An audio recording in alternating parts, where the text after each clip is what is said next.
Do you feel like your calves are doing all the work and always tight and your glutes aren't joining in? Well, I've got 6 tips that I want you to try to see if we can get more glutes and less calf. Now, tip number 1 is to think about your posture and how you are shifting your weight over your feet, because that's going to dictate how much of your calf gets loaded constantly versus how much you're more balanced over your feet and ankles with your pelvis. So if you have a slight forward lean to your posture, meaning just catch yourself during the day and think, where is my weight on my feet? Is my weight more forward into the balls of my feet, or is my weight more back in my heels? And try to figure out where that balance is. So if your weight tends to sit more forward, then your calves are constantly on because they're having to push so that you don't fall over forward.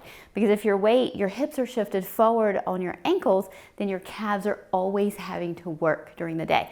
So if you simply think about shifting backwards so that you're balanced over your feet and ankles, you should feel your calves kind of let go a little bit. So if you want to try that with me, go ahead and give it a try and see how it feels for you.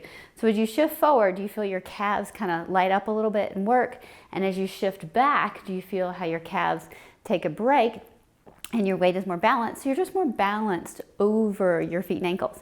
Now, one thing that can be a big driver for that balance is rib cage. So if your ribs are thrust forward, then that is going to push you more forward into your posture. So one thing to work on is breathing into your back, being able to shift back through your pelvis, and we're going to work on that in a little bit.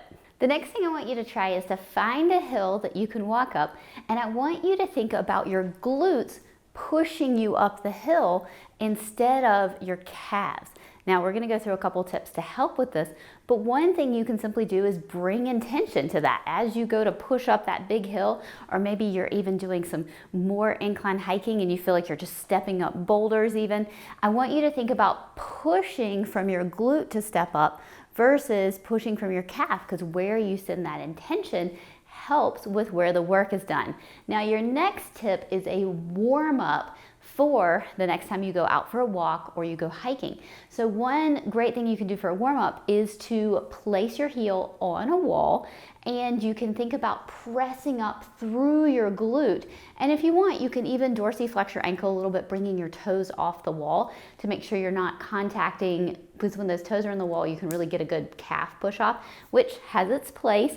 But for this particular exercise, I want you to think about just pushing through your heel, pushing up through your glutes. I want you to get a nice little posterior tilt going, because that's really going to help those glutes turn on.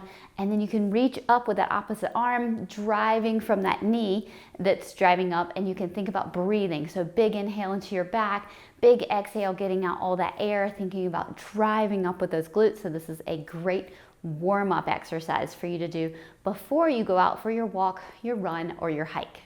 Try paying attention to your head and neck and your tongue positioning, because that can affect what's happening down your entire kinetic chain. So one tip that I like to use for people when they go for a walk or hike is just to think about perking up a little bit. So you're going to think about coming up a little bit taller. And if you tend to be one of those open mouth breathers, this is where I want you to think about closing your mouth, suctioning your tongue to the roof of your mouth, like you're going to cluck, except holding it. Slide it back a little bit, and that'll help you perk your head up.